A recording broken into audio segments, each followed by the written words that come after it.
Alright, today we're going to talk about the quadratic formula. So, this is a new topic in 9.5. It kind of builds on what we discussed last with factoring the different types of quadratic equations, or we also call them polynomials. So, I'll explain how that connects as we go through, but first let's go ahead and talk about what this might entail. So this has a lot here. This is going to explain a little bit about what quadratic form is. It says an equation that is in quadratic form, ax squared plus bx plus c. So this actually is what we've already discussed, ax squared plus bx plus c. When it's graphed, it creates a parabola. Okay, it creates a parabola. A parabola is curved and looks like a U or an upside down U. So we'll show pictures of what that looks like, but that's basically what it's talking about when it talks about what the graph of this form or a quadratic form would be. It says the quadratic equation can tell a lot about how the parabola looks when graphed. For example, when the A is positive, the parabola opens upward. When the A is negative, the parabola opens downward. Okay, so this next slide is going to show you exactly what that means or what that looks like.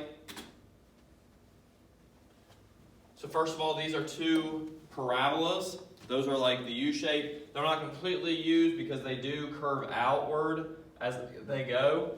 But here we have that positive A value, that first number.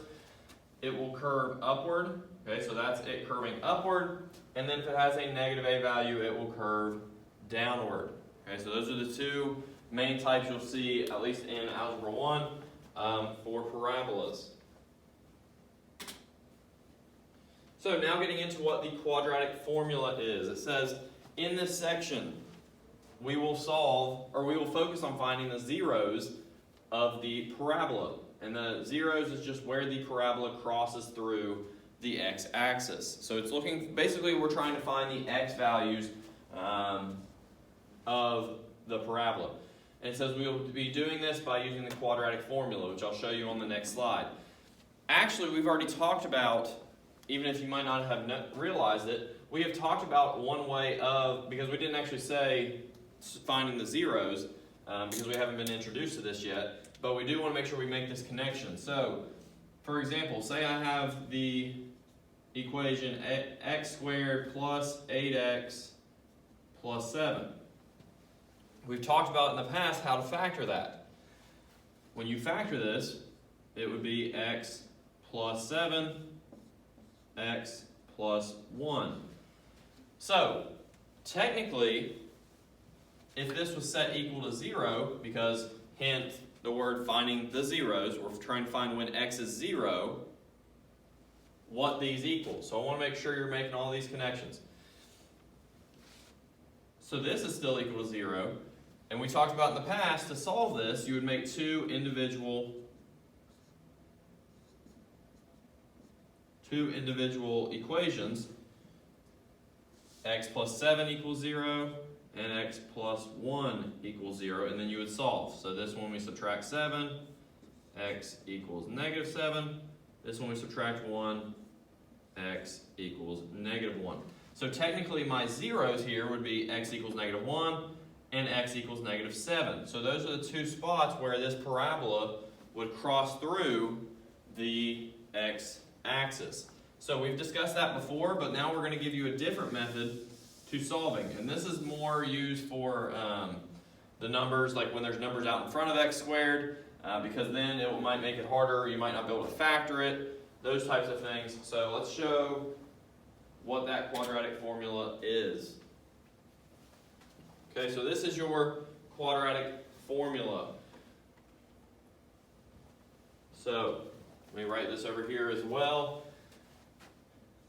X equals negative b plus or minus b squared minus 4ac over 2a. So that's a lot, but that is how another way we can use this formula to solve for the zeros of a parabola or of a quadratic equation. Okay, so let's go ahead and jump straight into some examples using this, and I will explain what we're doing here. Alright, so say we have this. Solve, using the quadratic formula, solve 9x squared plus 12x minus 1. So before, we would multiply 9 times negative 1, get negative 9, we'd have to find factors of negative 9 that add to be 12. And if you think about it, there are no factors of negative 9, that add to be negative 12. So now we're going to use the quadratic formula to plug this in. Okay, so basically we're just plugging in the correct spots for each one. So negative b,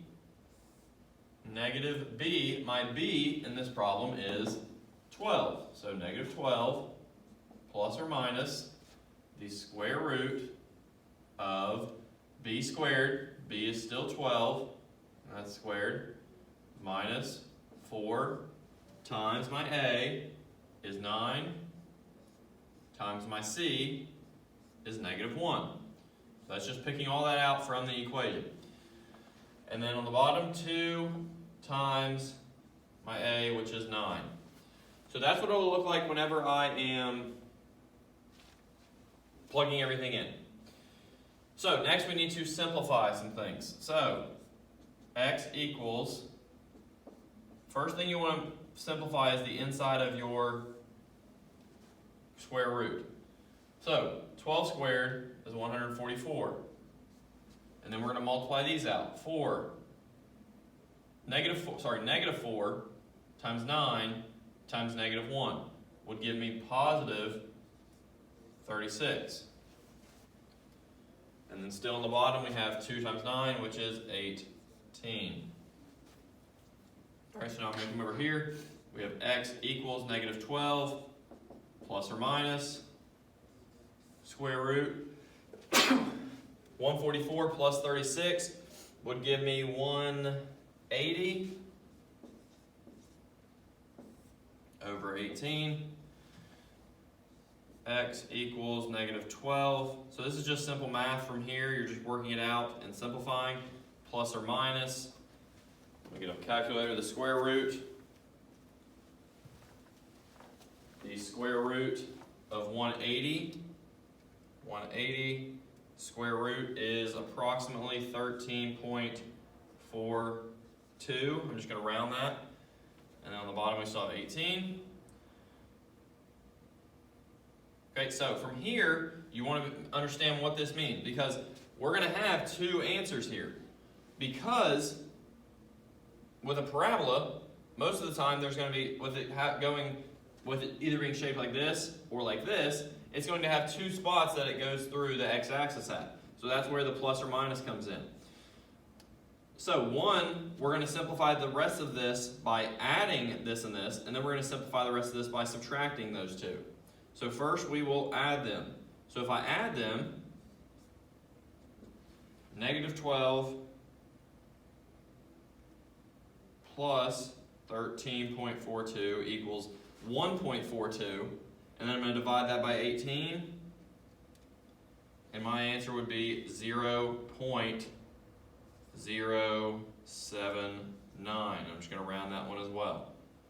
So that's one of my solutions. But then I have to go back up here, and I'm going to do the subtraction of it. So I'm going to do negative 12 minus 13.42, and then I'm going to divide that by, which was negative 25.42, and I'm going to divide that by 18. And that will give me negative 1.412, and I'll just round that as well. So I have two solutions here. X will equal 0.079, and it will equal negative 1.412. So both of those are your solutions. So when you make that parabola, first of all, we know this is going to be opening upward because we talked about with the A, it's opening upward. So basically whenever you plot this, it's going to be going through at this point and at that point on the x-axis. So the quadratic formula is good to use whenever you pretty much can't factor the equation like we talked about. So if you can't factor the equation, that is a good time to use the quadratic formula. So we'll get another one.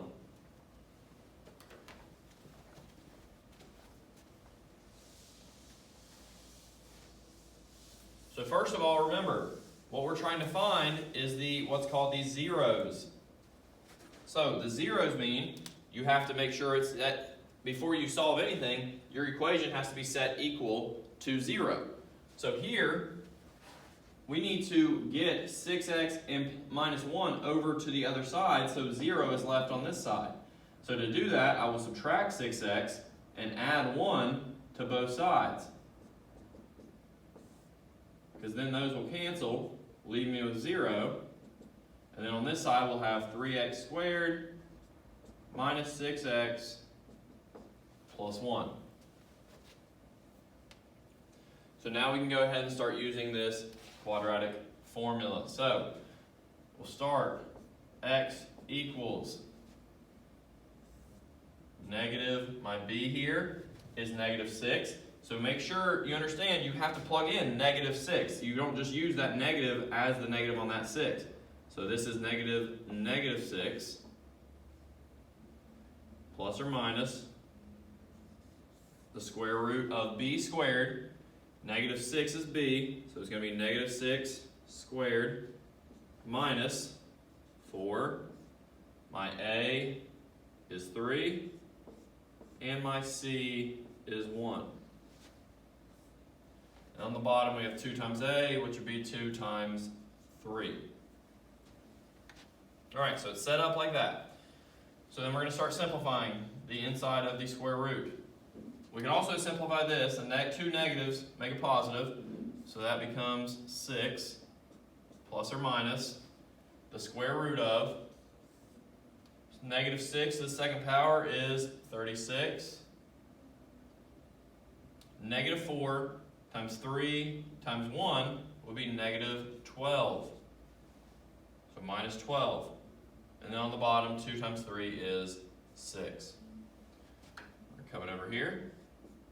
Continue simplifying. X equals 6 plus or minus the square root of 36 minus 12 is 24. And then the 6 on the bottom. Alright, so x equals 6 plus or minus square root of 24. Plug that in my calculator. Square root of 24 is approximately 4.899. And then we have a 6 on the bottom. So as I said before, here in our final step, we need to, the first time, there's going to be 2 solutions. So we're going to add it first and then subtract it. So first I'm going to do 6 plus 4.899. And that will give me 10.899. And divide that by 6. My first solution will be 1.8165. My second solution is whenever I have the plus or minus, I then subtract. So I take away the plus sign and now I subtract. 6 minus 4.899 will give me 1.101, and I divide that by 6. My second solution will be 0.1835. So there are my 2 solutions for that one. So again, those are my 2 solutions for that quadratic formula.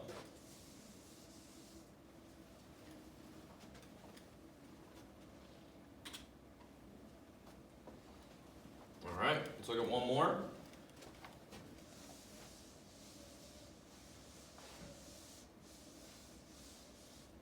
We have x squared, or x squared equals x minus 8. So again, we need to set this equal to 0. So by doing that, we move the positive x by subtracting, and the negative 8 by adding to both sides. This will be x squared minus x plus 8, and that equals 0.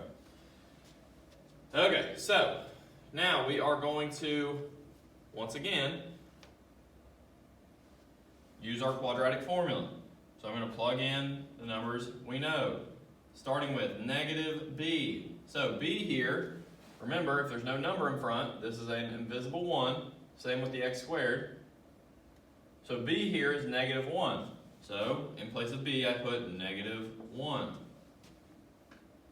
Plus or minus square root b squared, that would be negative 1 squared, minus 4 times my a is 1 times my c is 8. And then on the bottom we have 2 times my a, which is 1. Then we can begin to simplify. Negative 1 is just positive 1, plus or minus square root. Negative 1 squared is 1 minus 4 times 1 times 8 is going to give me negative 4 times 1 times 8 is going to give me negative 32. Okay? And then on the bottom we have 2.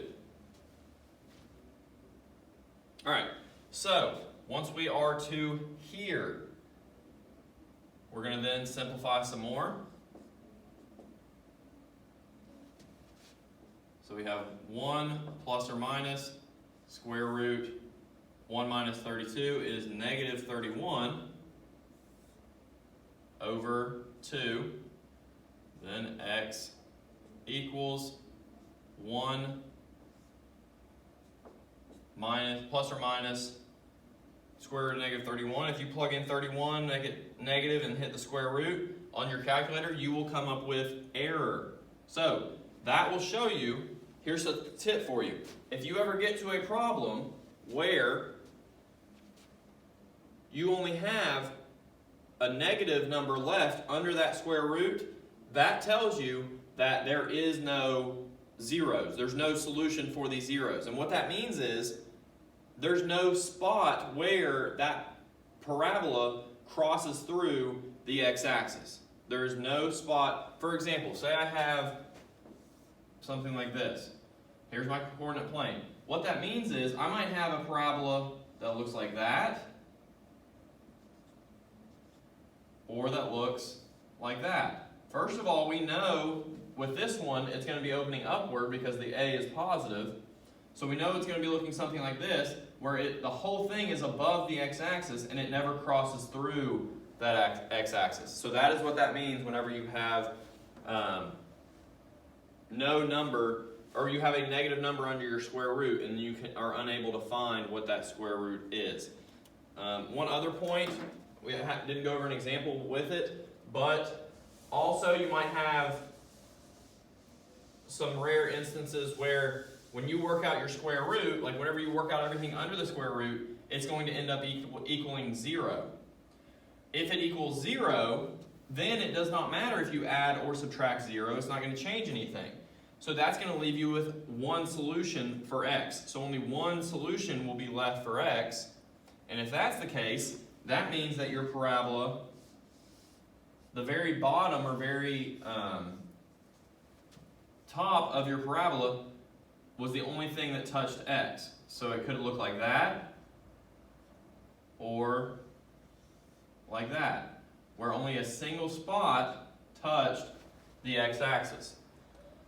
The most common, obviously, is whenever it has two solutions, but sometimes if you have a negative square root, that means there are no solutions, or no spots where it goes through the x-axis, or you might where the square root ends up being 0, that means you only have one solution, or the very min or very max, which we will discuss later on, is the only thing touching the x-axis. So that is how we go through using the quadratic formula. Hopefully you understood that.